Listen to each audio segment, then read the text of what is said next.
laboring for 4 days was not a joke. The second doctor came in and she did the same thing, and now I started freaking out.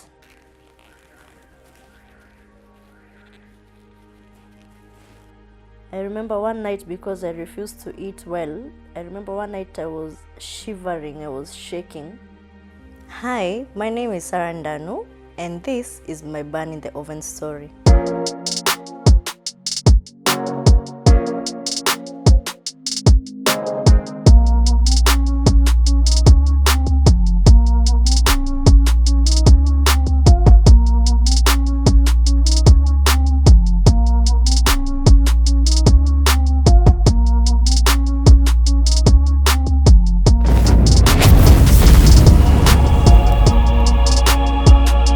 In 2012,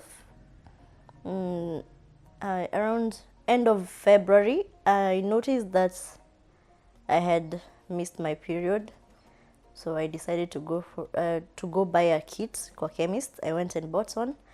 Nikapima, it was positive. Then I had to go and confirm at the hospital, so nikaenda nikapima pia hospitalini, and then I was told it's positive as well. So I was wondering what to do next. I went with the results, gave it to the father of the baby, and he told me he was not ready for the pregnancy. So I went home confused, wondering what to do next. And nikaona sasa I have to tell my parents. They are the only people I could have told, because now the father didn't want to take responsibility, and I was there lost. And the next person I told was my mom. So before I even told her, I was contemplating on how fast to tell her what her reaction would have been. And one time, because she used to do business in Nairobi, nika take advantage when we were coming from Tao with her. In the matatu nikamwambia, I told her, Mom, unajua niko na ball. And she was like, what? Okay, so first, who is the father, and what is it? Whoever I'm thinking. Nikamwambia, yes, it's him. And she was like, ame react aje, amesema nini. And then I told her his reaction. I told her what he wanted, and that hakuwa anataka to take responsibility. So she told me, you have to tell your father first ndo tujue what to do next. So it's not up to me, wewe ndo unafaa kumwambia. And I told her ni sawa, I'll find a good time to tell him. So before I told my father, nilijua, I think I already had an idea kile atafanya. I knew hapa he'll just go crazy. So nikaanza kutafuta kazi. I got a job somewhere in Nairobi still. Nikaanza kufanya hiyo job. So I knew by the time nimwambie, hata akanichuja, I'll just know where to land. So fast forward, I think 2 months or 3 later, when there was even a bulge kiasi, before I left for work, nikaambia dad, by the way, dad, I need to talk to you. Nikwambie kitu. And then he was like, ni nini mbaya? But let me tell you the funniest thing. The first thing he asked me, because I told him, kuna kitu nataka kuambia and it's serious, so kindly just sit down tuongee. So he asked me, uko na ukimwi? And that was the first thing he asked me. It's so funny. So I told him, yes. And I told him, no. Si ukimwi. Then he asked me, basi ni nini? And then I told him, niko na ball. Nikamwambia, yes, dad, I'm pregnant. And then he asked me, ya nani? And then I told him, I gave him everything. I told him everything. I told him the way he doesn't want responsibility, to take responsibility. And then he told me, so my daughter, I love you so much, but you have to find a way out. Like, sitaki uonekane na mimba ukiwa kwangu. And now that's where I knew things are getting real. And so I left for work, niende sana nikidecide kile nitafanya. because I knew now this is 3 months pregnant. I can't do anything. I just have to move forward. And I knew an abortion is not in the plans. Like, it was not even an option.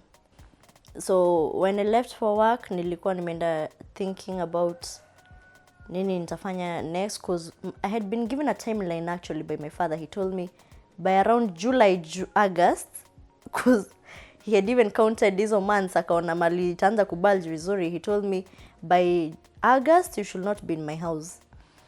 So I'm here stuck, not with a very not really a nice paying job. So I was wondering nitaanzia wapi. So I worked in that for that job for like another 1 month, and then the madam noticed that I cannot work anymore because I used to complain of pains. And then she realized that I'm pregnant, so she told me to just quit and find something else that is more comfortable with my condition. So I think I was around 3 months then, 3 months pregnant. And I was still running na hii time nimepatiwa na baba yangu ya August, so I had to find another job. So I found another job and started working on it. I used to do promotions. And I remember asking myself, how much does it even cost finding like a single room, finding a single house so that I can move out, start planning for the baby. This is when I realized it's getting real. So I even started buying baby clothes. On to the next job that I found. When I went for that job, by some luck, let's say a chance or a coincidence, I don't know what to call it, or just God's divine grace, I met a lady there. And coincidentally, I told her about my story. So I told her my story, and then I told her that I'm looking for a place to stay. I'm looking for a cheap place to stay. Cheap is the keyword. So akaniambia that she lives in Kahawa West, and she'll help me find a home. She'll help me find a house that I can manage. So actually her name is Shiko. So she told me about the place and told me how I can pay the rent and then find the deposit later or manage both. So I went, found that place. But the funniest thing is, when I was about to move in, sikuwa na anything, I had nothing. So I went, talked to my mom, told her at least anipatia a few things, and then I moved in. I didn't even have a mattress to sleep on. And we realized that when we were moving. My mom asked me why I didn't tell her. So nikamwambia, hey mom, singekushinda nimekusumbua, and wacha tu niende taka nitalala kwa floor, it's okay as long as I'm safe and at least I have some peace of mind. Peace of mind was key. So when I moved in, that was August, and I had never even attended any clinic. So I was about 6 months pregnant. During that time I was around 6 months pregnant. So nikarudi. I talked to a friend to my mom, and then she told me that I should go see her at nianze clinics. So when I went for the clinics, they started shouting at me and wondering why I had never gone for clinics. I told them sikuwa naona like it's an important thing to do. So I think my pregnancy, I went for clinics only twice, and till the due date. So it was only for 2 clinics. Alafu that time I didn't even think kuna haja hata kufikiria mambo sijui ya delivery money or anything. So it didn't even cross my mind. So when we started arranging for that, because I didn't have a good job, nikaanza kuulizwa nitafanya nini. And then luckily that time walikuwa wameanza kuhand out hizi Linda Mama cards. So I went to the chief, nikaambiwa niende kwa chief where I used to live in Dumberi. Hapo ndo nikaenda tukaongea nao social workers. I told them my story, and then they had to come to my home and see kama I deserve that card. That card used to be a process. So instead of taking them where I had moved out in Kahawa West, I took them to my father's house so that they can know the story is serious. So they went, met my dad. My dad told them he can't even do anything, like he can't pay for anything. So when he saw the way they can, so they saw that indeed nilikuwa nahitaji hiyo card. So with the card, at least I had some peace of mind. Nikajua I'll deliver safely, I'll go for clinics. This is because nimebaki like just one, and then nikajua everything is sorted. So at least that's when I started noticing my body sasa vile iko, like I started feeling the baby kick because the pressures zilikuwa zimepungua.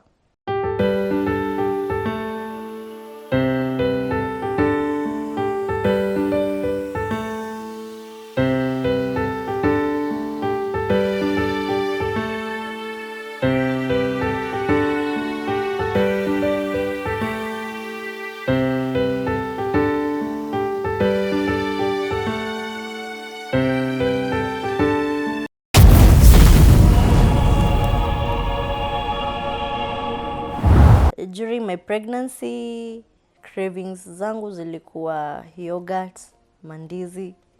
And that pregnancy, actually, I never went for any scan, so I didn't know if it's a girl or a boy.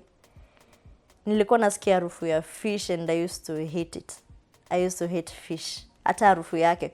So this, because where I used to live in Kahawa West, there are many people who choma nyama around, so nasikia hiyo moshi, I used to hate it. And my favorite meal was matumbo ugali. I used to love matumbo ugali, and then yogurt and yogurt and bananas. What else did I like? I loved something. Oh, uji ya wimbi na mandazi. For my 4 p.m. for my 4 p.m. tea, I used to take uji and ndazi every single day. I loved it. And what else? Yes, that's all I loved. And ugali. Nilikuwa napenda ugali sana. Ugali every time. And the funniest thing, siku gain weight much na your pregnancy, because I remember I was the first clinic hiyo nikiwa around 7 months, ilikuwa I was 45 kgs. Yes, I was 45 kgs, and then by the time I'm delivering, I was around 48 kgs. Hata sikuwa nimefika 50 kgs. Very due. Nikiwa 48 kgs, so I didn't gain much na hiyo pregnancy. So, at least that time I learned clinics ni important, because my last visit, I remember mtoto akifiliwa, and then I don't know alikuwa ameketi aje, so they were like turning and massaging my belly. Walikuwa na massage trained to turn him, so at least that helped, because sababu maybe during childbirth, maybe during the delivery, mtoto angekuwa anatoka na matako and it would be very bad. Maybe it would be breech birth, so that helped at least. During delivery, it was in November, because I was told my due date would be October, mwisho October. It was, I think, 3rd. My due date was 9th. On the book, it was 9th November. So on the 2nd of November, I started feeling pain at night. So I was feeling pain, and I had been told about the labor pains vile zitakuwa. So I knew any labor pains. So I called my friend and told her, I think something is happening. It was at night, 3 a.m. And I even called my mom and told her, vile nimeanza kusikia. And then they told me not to even go to the loo. So I just be careful because I'm alone. So around 6 a.m. in the morning, my friend came. So tukaenda hospitali, and when we reached at the hospital, nikapimwa, nikaambiwa sija dilate bado. So I should go back home, try monitor my pains. So I knew siwezi rudi Kahawa West because it's far from the hospital, because I was coming to Kiambu Hospital. So we had to call my brother, apigie dad, because my dad then was not around. So ampigie so that I can go home, because it would be closer in case of anything. So we called him, akasema ni sawa. I went home and I used to feel pain at night sana, a lot of pain. So in total, like, I labored for 4 days. I labored for 4 days. Since your Friday night, I delivered on Tuesday midday. And in between, I used to feel a lot of pain. I used to feel like giving up. I used to try walk a lot. Now that's one thing I should tell people. Don't start walking at the last minute. Sababu before the due date, a month prior, I stopped working because I used to work a lot. So I started having some pain. So I was told to take some rest. So during that time when I was told to take some rest, I rested a lot. I relaxed. So I didn't even exercise. I never used to exercise. So hiyo kukaa kwa nyumba sana. I started exercising the last minute when I was in labor pain. That is not really advised. At least exercise from the onset, from the start of the pregnancy. Just keep exercising. Take lots of water, exercise. That will really help. Because laboring for 4 days was not a joke. It was not a joke. I was induced from 4 a.m. on that Tuesday, till the delivery time at 12. My delivery time was around 8 minutes. I went into the labor room for like 8 minutes when I was pushing the baby out. And my water didn't break. They did it themselves, and it's not an interesting thing. It's painful. It's painful to even imagine it.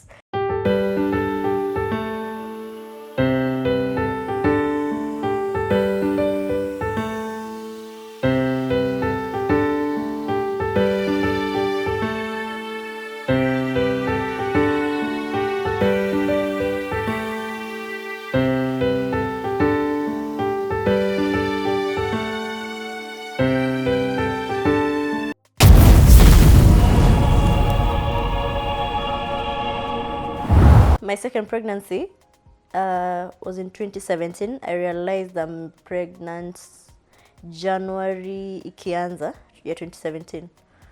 So I felt the symptoms already. I know my body. So I even knew before I tested that I'm pregnant. And this one was crazy. I used to throw up on anything. Any smell used to irritate me. All the smells used to irritate me. And so smells used to irritate me na nini ingine, like anything I eat, I could not hold it. I couldn't hold it. So I remember I was shocked, scared, but at least I knew I could handle it because I was at a better place financially. And so the journey began. I started my clinics early. At least this time I followed up. So I started my clinics at 3 months, the first trimester.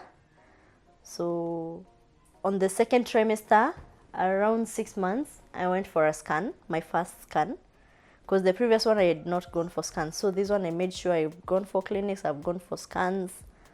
I used to follow up on the supplements, the ones that you're given at the hospital. So I used to follow everything by the book.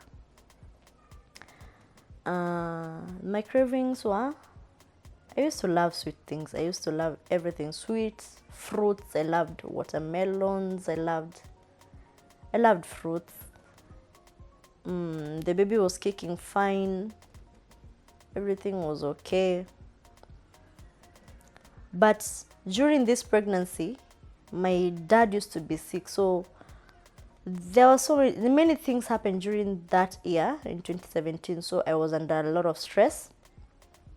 And I felt that I didn't have the emotional support that I needed. So I was under a lot of stress that time. We were in and out of hospital because of my dad. We used to rush in all hospitals. Sometimes he would collapse in the house when I was alone with him. It used to be hard on me, but I had to be strong for everyone, for my dad as well. My due date was around 18th September. So in the beginning of September, I felt I'm not feeling movements like I used to. So the movements were not as real as they used to be. So I would feel sometimes some movements and not. So I started seeing some spotting. So I knew something was not right. So I called a doctor friend of ours, and she told me if that's what I'm seeing, I should rush to the hospital. So when I went to hospital in Kiambu still, the doctors started checking the heartbeat, and I remember the first doctor checked, and then she was like, something is not right. So I told her, what is it? Then she told me, just relax. The second doctor came in and she did the same thing, and now I started freaking out. So more and more doctors came, and I reached a point where I told them, now stop and tell me what's happening. So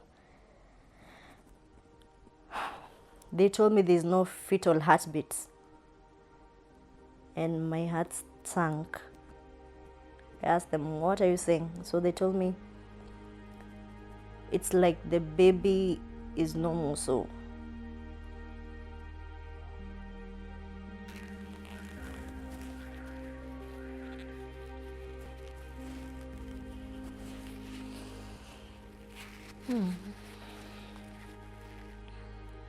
So when the news was broken to me, they told me that I have to deliver the baby, but they will make sure that I don't get any cut, like I don't have to go through any CS. So I have to, the C-section, the cesarean section. So they told me they'll have to deliver the baby normally, but it won't be that easy because already the baby has no movement. So I have to push the baby with all the energy that I have.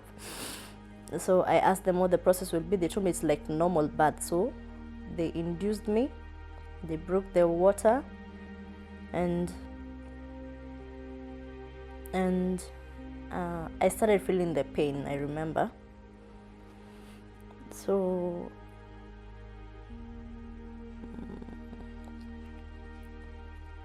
that was around 6 p.m. So it took like 3 hours before I could push it. So I went into the delivery room, told the doctor that I can feel it. So I started pushing and pushing it. It was not easy because, you know, it wasn't easy. So I had like 3 nurses. I remember I had 3 nurses who helped me do it, and it was so painful because one of them had to even put pressure on my stomach, so that's like a lot of pressure on my ribs, so around my stomach. So I even I felt pain later on some ribs. So, and finally the baby came out. They wrapped her because it was a girl, and I went to the waiting room, like the warden stayed there for for a few minutes. I remember I couldn't even stand from the delivery table because of the delivery bed, because I didn't have enough strength. I had lost a lot of energy. I stayed there for I don't know whether it was an hour or 30 minutes. I was very dizzy, so they had to give me some drip, whatever they were putting in my body, so that I can have enough strength to go. So when I was in the ward, one of the nurses came back and asked me whether I'm ready to view my baby. I couldn't. So she talked to me and told me for closure purposes I should go and see my baby for the last time. Yeah. So I went back in.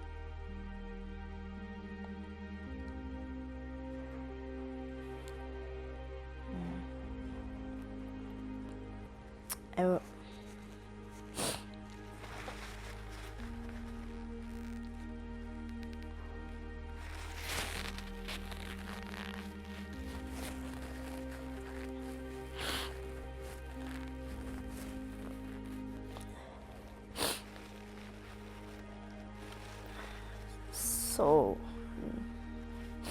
the doctor asked me first before. So the doctor asked me first before viewing whether the dad is around to view the body. So I told her no, because he wasn't around anyway, and I had to do it by myself. So I went back, saw the baby, and yeah, there she was very peaceful and beautiful, but there was no life. So yeah, I went back to the ward and slept. But one thing that really disturbed me is the noises. I could hear babies crying in the ward, the ones that had been delivered, and it was so painful. I would cry and cry. I cried the whole night before I was discharged. So in the morning, when the morning nurses came, I knew one of them. So I told her, I'm here and there's no baby, so I need to be discharged as soon as possible because it's affecting me. And she told me it's very right to be discharged because she can imagine the emotional pain that I'm going through.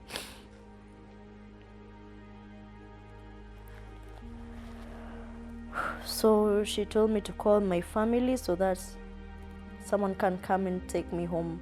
I called my mom and told her she needs to come and take me back home.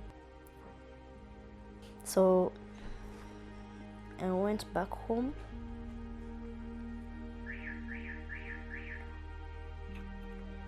And when you get back home, that's when reality hits. Because I used to check the bags that I had packed, the clothes.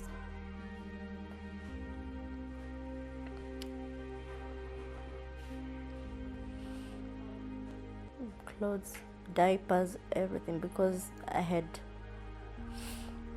fully invested in that pregnancy. I was very ready for the baby. It wasn't like my first one that I wasn't even ready for, but this one I was so ready for it.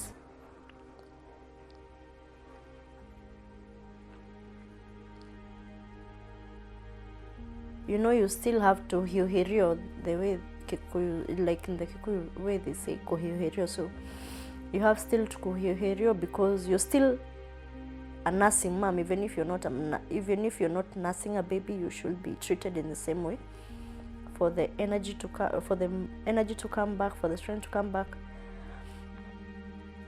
So she used to feed me force feed me because I didn't want to eat, but I had to.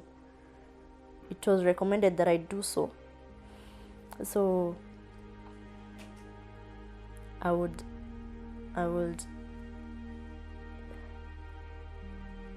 remember one night, because I refused to eat well, I remember one night I was shivering, I was shaking, and my mom rushed. She gave me soup, tea, everything all at once because she was afraid that she's going to lose me. She was afraid that she's going to lose me because I'm refusing to eat and even showering, anything. I didn't want to do anything. I just wanted to stay in bed and stay in that pain. it's painful when you think no one even understands your pain. I didn't have, I had everyone around me, but I didn't think anyone would understand or relate.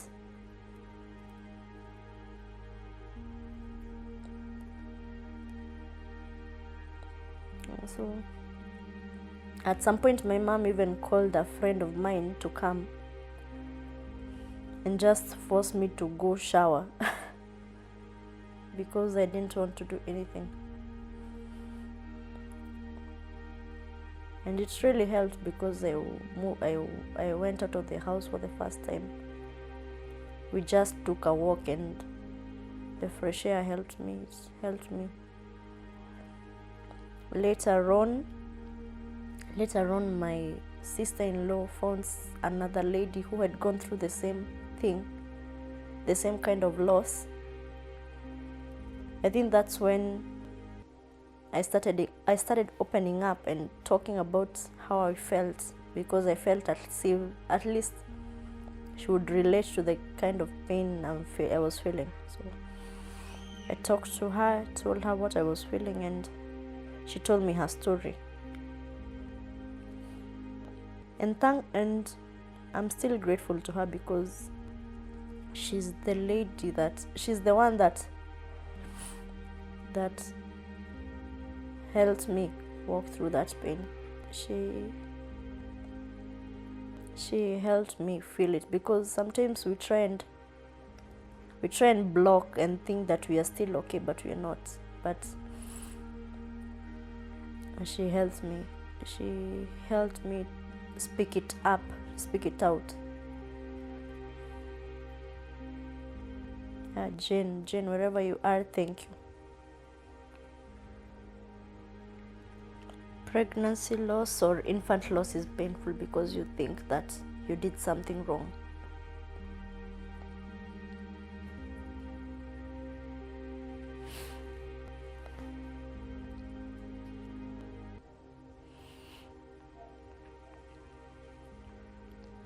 You always blame yourself. You think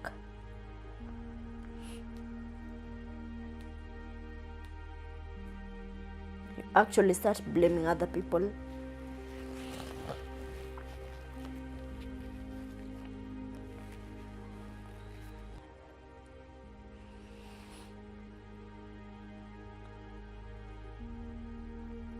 You think that at some point you were irresponsible, yet you are not actually. So like my situation, it was the umbilical cord that caused the loss. So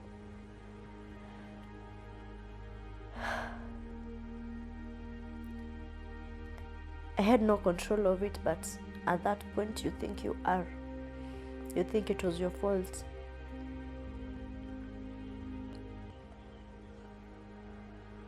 I came to realize that years later. So my takeout on pregnancy or infant loss, always be keen on your body, on any changes, especially in movements. If mtoto ameacha kukick the right way, the way you're used to, don't just assume and think maybe, and listen actually to what other people tell you. Maybe someone will tell you that because the baby is bigger, maybe amekosa space enough ya ku move or kick. People say that, or maybe they say because the baby has stopped moving the way they used to because of maybe they're bigger, they're lacking room. No, don't assume. A baby is supposed to just kick the same way, because you can't. Don't listen. Actually, don't listen to people. Just, if anything, just ask your gyna or ask your doctor. Don't ever listen to advice from people. I'd say I assumed some things and it led to that, which I came to realize later.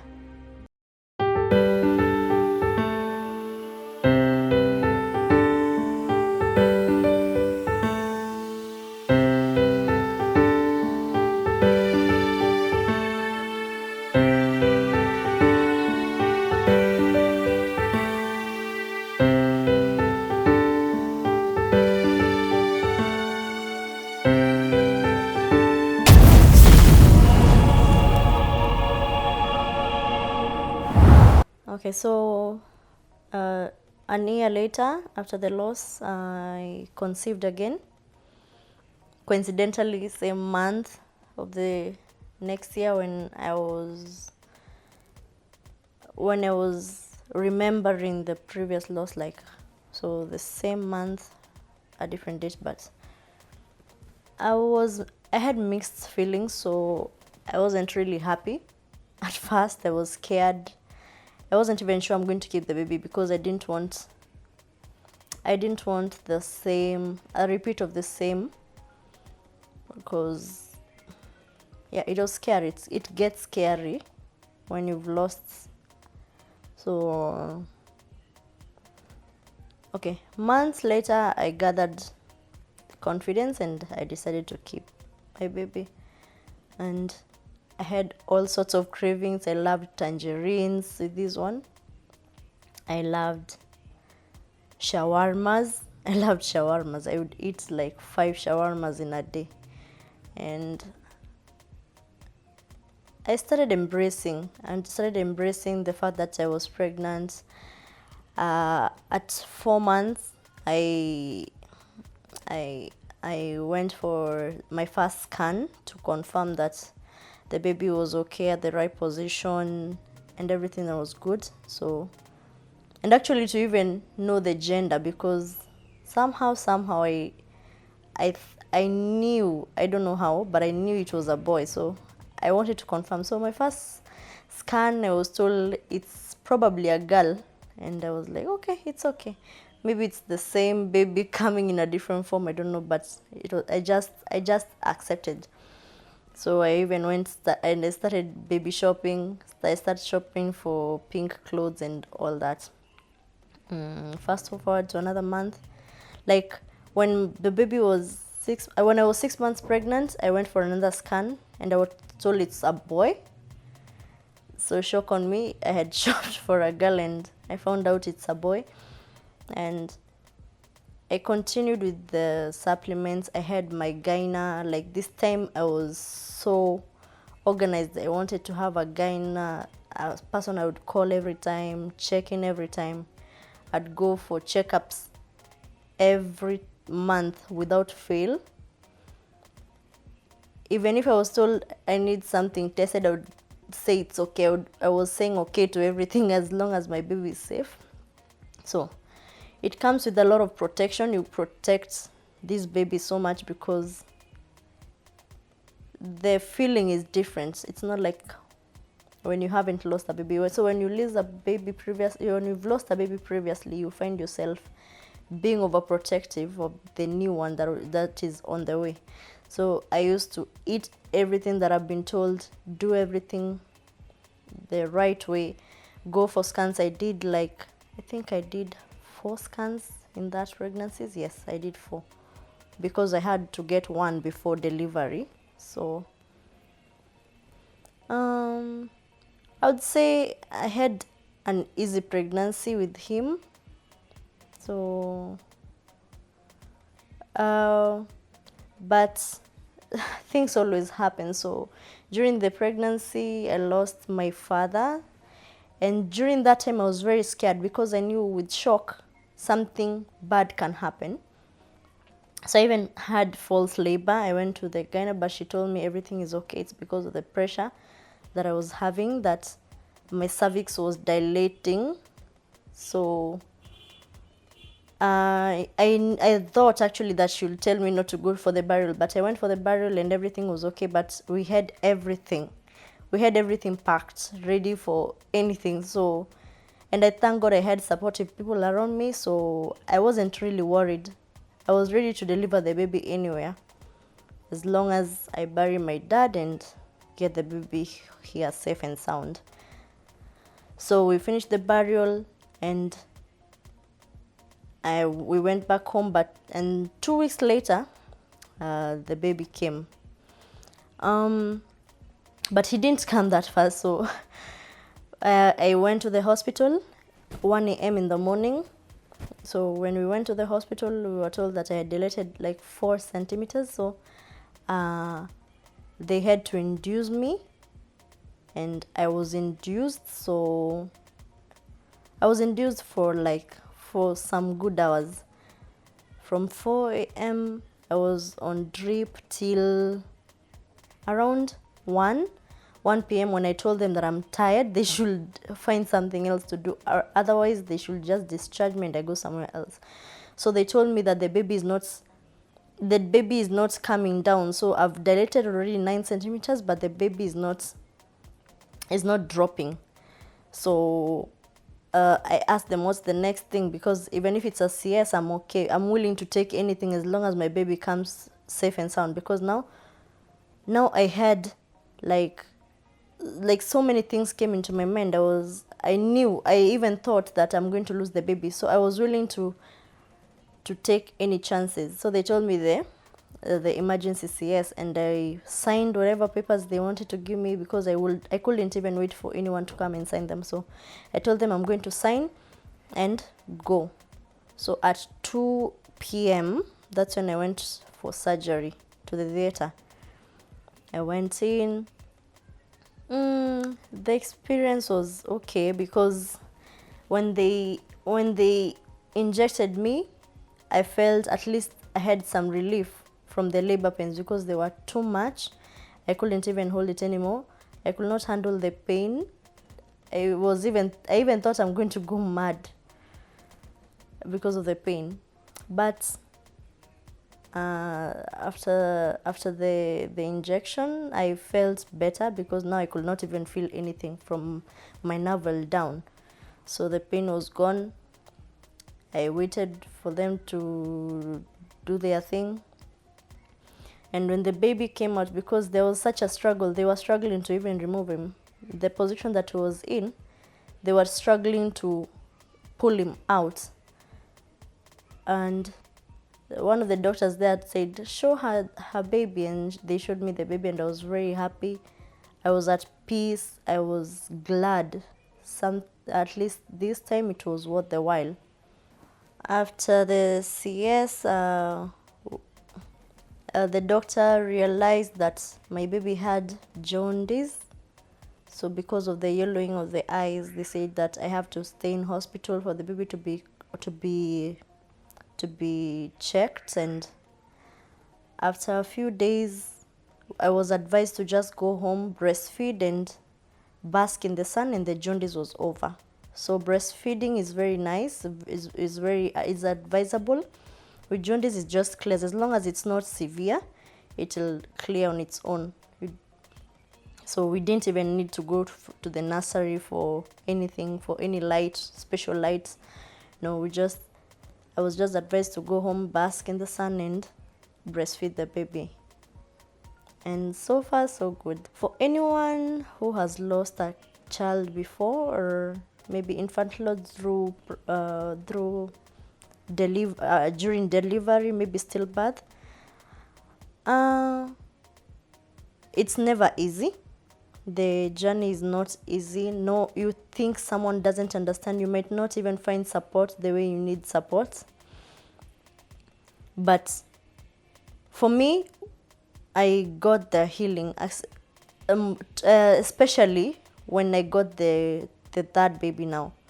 Because for me, I call him my rainbow baby, because he brought some happiness later. Maybe you've not gotten a baby after that, or maybe you're scared to. But I'll just tell you that it at least you heal after some time. As long as you talk, continue speaking up, speak to the right people, the people that you know will at least relate. Even if they don't understand your pain, at least they will relate to you, to your story. Look for someone who has lost a baby before, who has gone through the same kind of pain before. Talk to them. At least they will understand. They will listen to you. Don't be afraid to speak up. People tend to keep it all in. They think it's a shame or something. No, it's not. It's life, and God knows it's not easy. It's not even easy. It's not easy at all. Till now, there's sometimes I break down when I remember that, but by God's grace, we all rise up. My advice to young mothers because my first pregnancy I was 19 years old, and you get confused, you wonder what to do. Sometimes that man can tell you to even abort the child, and it is not your will. It's not, you don't, you know it's not right, but you think that it's the easy way out. It's not. A baby will not make your life stop. Only the 9 months pregnancy, and then after that you can do things. You can work your way through life. Babies come with a lot of blessings. They come with their own blessings. So don't think that because you are alone, you will not make it in life. No. It's not. You think that going for the abortion is the easy way out. No. In the long run, maybe in future you might want to have kids when you're married, and you think that maybe because you have the pregnancy early enough, that maybe someone else will not love you with that baby. No. God knows your future. God holds everything in his hands. Just ask for him to give you the grace and the strength to fight your way through, and all will be well. So don't go for the easy way out.